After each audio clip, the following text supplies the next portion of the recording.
Welcome mga ka-food park! Gagawa tayo ng Isabela Style Classic Bibingka, malambot, creamy at punong-puno ng lutong probinsya vibes. Tara, simulan na natin to.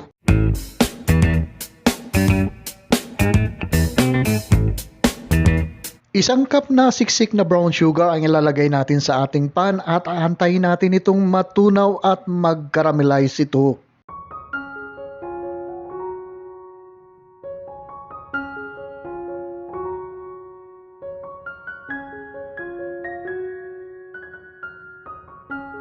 O ayan, nag-start na mag-caramelize ang ating sugar at dahan-dahan na nating hahaluin ito.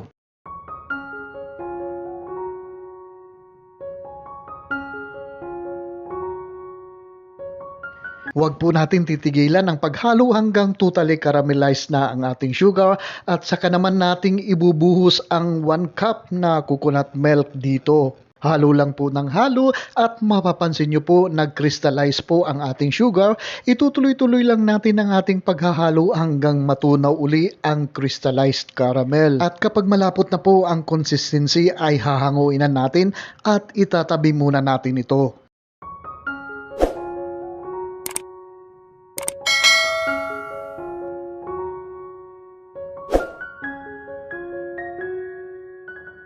Sa isang saucepan naman ay bubuhos natin ang ating 2 cups na coconut cream. Maglalagay lang tayo dito ng 1/4 teaspoon na fine salt, pambalanse sa tamis ng ating coconut sauce. Pakukuluin lang po natin ang ating gata hanggang sa mag-curdle ito at malapit nang maglabas ang oil nito. Itutuloy-tuloy lang po natin ang ating paghahalo nito at pagkatapos po ay dahan-dahan natin ibubuhos ang ating caramelized sugar po dito.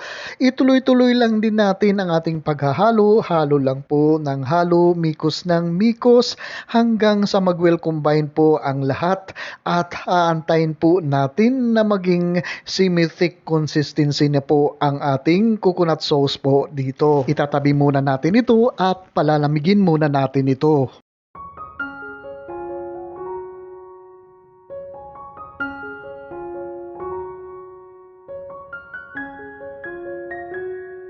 Sa isang mixing bowl naman ay maglalagay lang po tayo ng 2 cups na glutinous rice flour at maglalagay tayo ng 1 cup na water dito.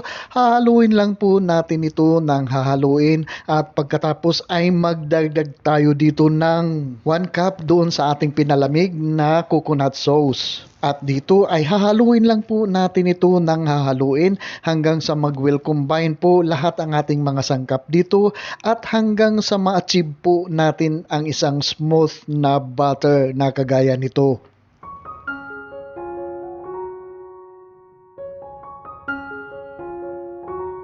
Ngayon ay bubuhos na natin ang ating mixture sa ating pan na may dahon ng saging sa ilalim. At dito sa ibabaw ay bubuhusan natin ito ng 1/2 cup na coconut sauce.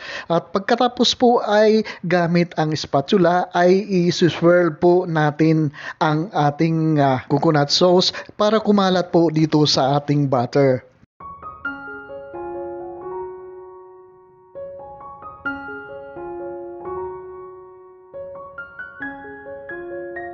Initially ay bibake po natin ito ng mga 20 minutes at around 200 Celsius na temperature at hahanguin uli natin ito at bubuhusan uli natin ito ng ating natitirang coconut sauce at maya-maya ay ibabalik uli natin ito sa oven for another 20 minutes. At ito na po ang ating napakasarap na classic na bibingka ng mga taga Isabela. Pero bago po tayo magtikiman portion ay special shoutout muna kay Rosita Budigas ng Negros Occidental, kay Evangeline Garcia ng Nueva Vizcaya, kay Lani Del Rosario ng Belgium, kay Delphine Pilais ng California, US of A. Maraming salamat po sa patuloy niyong pagsubaybay at pagtangkilik sa aking mga video recipe dito.